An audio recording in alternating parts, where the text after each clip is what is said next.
Hello everyone, my name is Amber Rouse Holloway and I'm a partner here at the Secrets Wardle office in Troy. Welcome to the October 22 episode of my PIP Monthly. Our October 2022 topics include a case law update. We'll be talking about the case of Maple Manor Rehab Center of Novi v. Travelers Casualty and Surety Company. Then we'll move on to Holman v. Musa Basha. Then lastly, we will discuss Codra v. American Select Insurance Company. All three of the case law updates this month are unpublished opinions, so they are not precedently binding. Then we'll be moving on to trending topics in PIP litigation, and I'm going to do once again an Anderi update just to keep you guys abreast on what's been going on recently on this case, or soon to be published opinion. Alright, first up for the case law update, we have the case of Maple Manor Rehab Center of Novi v. Travelers Casualty and Surety Company.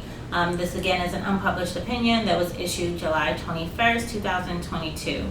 This case somewhat centers around the 1 year back rule, or what is commonly referred to as the 1 year back rule, but essentially talks about that a party who agrees to a pre-suit limitation of the rights does not regain those rights when a new party substitutes as opposition in a subsequent suit. So here we have a case where a man by the name of James Budaj was severely injured in a motor vehicle accident while he was a passenger in his employer's vehicle. He suffered a catastrophic brain injury that left him in a permanent vegetative state. His wife was his conservator. He was transferred to Maple Manor Rehab, and Maple formed a new billing entity, Maple Manor Neuro, to simplify the repayment of no-fault benefits in this case. Travelers, the insurance or defendant in this matter, paid the agreed upon rate for about 7 months. However, Budaj remained at the center about 5 months after Travelers stopped payment of benefits. And because of that 5-month period, the attorney for Budaj filed a complaint for coverage against Travelers, and then the specific complaint against Travelers from Maple was filed in March of 2016. Then in around November of 2017, a stipulated order to dismiss the case without prejudice was entered. The order contained language which provided that the reinstated case would do away with the traditional parameters of the 1 year back limitations for the purposes of the refiled case, and set the accrual date of services to be March 4th, 2015. So what they're doing here is tolling the 1 year back rule. And they were tolling it to the date that Travelers last paid for services. So again, Travelers paid for the services an agreed upon rate from April 1st, 2015 through October 13, 2015. Now, pursuant to this stipulated order of dismissal, plaintiff refiled their suit in November of 2017. In September of 2018, Budaj, Maple, and Travelers entered into a litigation agreement according to which Budaj would assign his rights to collect no-fault benefits to plaintiff Maple, execute a hold harmless agreement, and following which would substitute Budaj in the pending litigation. There was also a provision that the agreement provided if the trial court denies a motion to substitute, then Maple could file a new action in circuit court seeking the same relief, and Travelers would waive any contention of the 1 year back defense in that new action. Now, even after all of these agreements were made and stipulated orders were entered into, Travelers filed their motion for summary disposition in April of 2019. The trial court denied their motion, but the basis of their motion, essentially they asserted that when Maple substituted for Budaj the 1 year back limitation contained in the stipulated order of dismissal, that initial stipulated order of dismissal was voided. The focal point for the 1-year back rule, as we know, is the date an insured assigned his rights to recover benefits. And that's that's from the case of Shaw v. State Farm. Also, MCL 500-3145, Section 2, sets forth the limitations of the 1-year back rule. The court in Shaw established that an insured could only transfer what rights they possess. They could not transfer any rights that were greater or less than what they possessed. So it could not result in a greater right to recovery than those possessed by the assignor. So here, once Maple substituted in for Burdage, the 1-year back limitation contained in the stipulated order was an issue. According to defendant, it was voided. According to plaintiff, obviously it was the opposite. Now the court here analyzed MCR 2.202B and D together and found that a substituted party steps into the same shoes as the original party. We've seen litigation like this a lot with the execution of assignments where the plaintiff or the insured or claimant has violated the policy and now a provider is seeking benefits. However, that provider steps into the shoes of the plaintiff and therefore cannot seek benefits if a determination has been made, for example, that the policy was void. The Court of Appeals here concluded that regardless of whether the assignment transferred this right, the right was transferred when plaintiff substituted for Burdage in the case. Next up, we have the case of Holman v. Musa Basha, again an unpublished opinion issued on August 4th, 2022. Now, to understand this case, you have to understand the history and that there was a published opinion prior to this one. And in that published opinion, the Court of Appeals in Holman v. Farm Bureau reversed the trial court decision and remanded for further proceedings by holding that the Holman 1 decision, which we'll talk about later, granting rescission of the policy does not bar plaintiff's current negligence claim against the insurance agent. And that insurance agent in this case, his name was Jonathan Heisman. The court reasoned that there was no prior determination of misrepresentations being attributed to plaintiff or the insurance agent, and therefore res judicata was not applicable, or res judicata was inapplicable.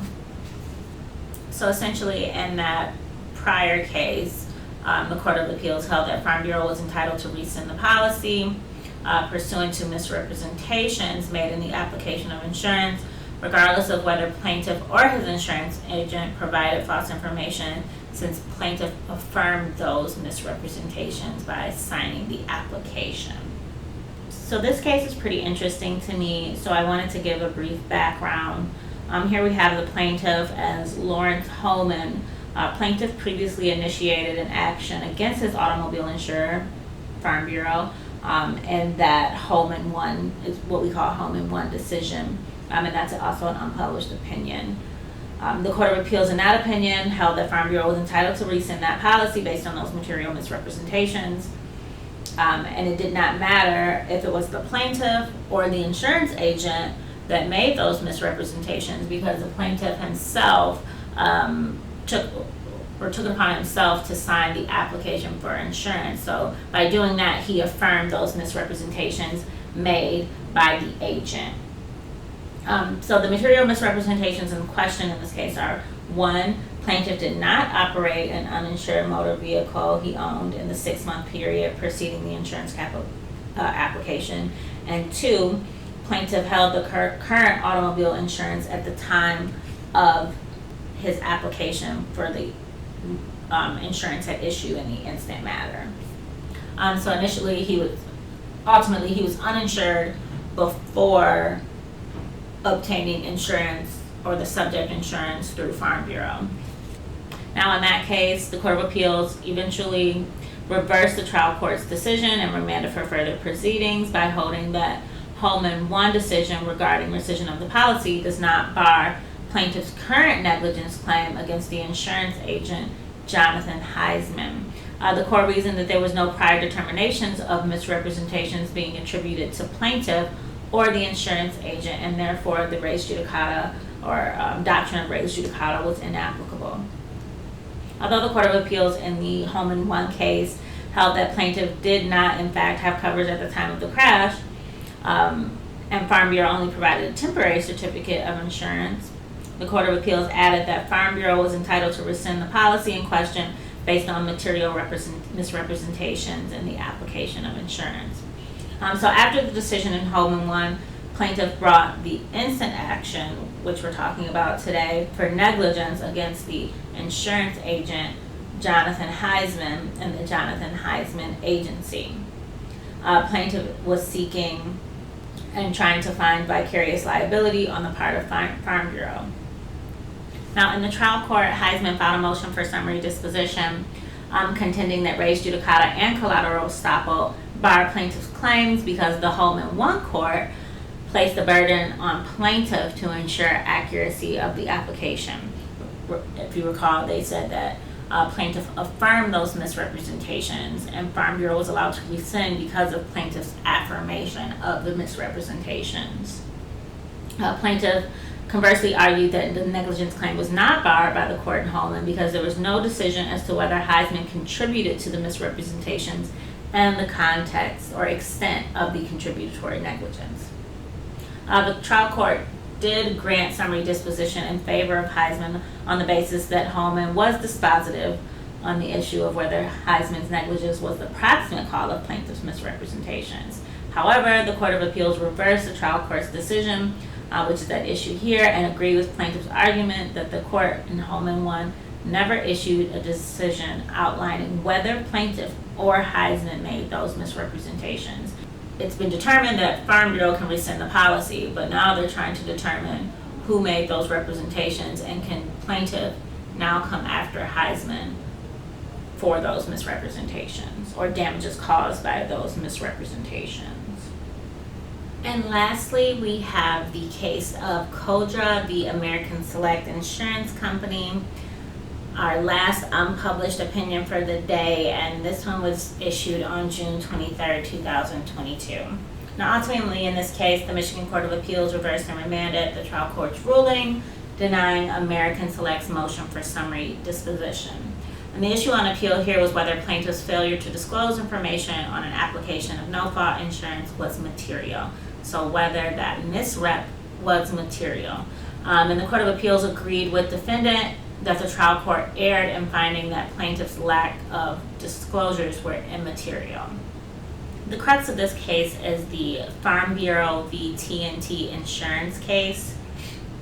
Pursuant to that Farm Bureau case, the insured must not forget that an insurance policy is a contract between the insured and the insurer.